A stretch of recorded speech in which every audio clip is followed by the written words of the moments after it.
তারা কি করছিস? ঠাকুরের কাছে না নিয়ে একে একে গরু ডাক্তারের কাছে নিয়ে যা। এত বড় একটা শুধু ঢুকিয়ে দেবে, তারপরে একা ঠিক হয়ে যাবে। জানি এই বোকা চোষাটা যেখানে বসে থাকবে না সেখানে যে উঠে পড়বে, আর কোনো জায়গা পড়ার জায়গা নেই। তো দাদা বৌদিরা কেমন আছো সবাই? সরি দাদা দিদিরা কেমন আছো সবাই? আজকে কথা বলবো ভোলেনাথ ভক্ত ছাপড়িদের নিয়ে। চলো দেখতে থাকো ভিডিও। যা মারা, হাতে তো সাপ কামড়ে নিল। ये कैसे हो गया?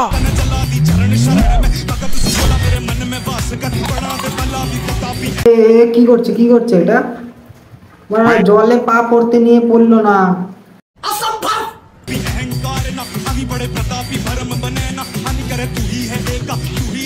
আমি জানি এই বোকা চোষাটা যেখানে বসে থাকবে না সেখানে যে পড়বে, আর কোনো জায়গা পড়ার জায়গা নেই।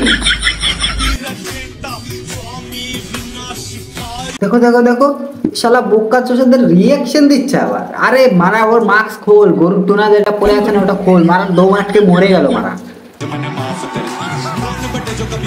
আরে আরে মারা, কি করছিস? ঠাকুরের কাছে না নিয়ে একে একে গরুর ডাক্তারের কাছে নিয়ে যা। এত বড় একটা শুধু ঢুকিয়ে দেবে, তারপরে একাই ঠিক হয়ে যাবে। বলে বাবা, এর মারা মাথায় হাত না দিয়ে তোমার ত্রিশূলটা আছে না, তোমার ত্রিশূলটা গুপ করে ভরে দাও একদম। মাস্ক পরা বোকা তো সব দু একটা কমে যাবে তাহলে।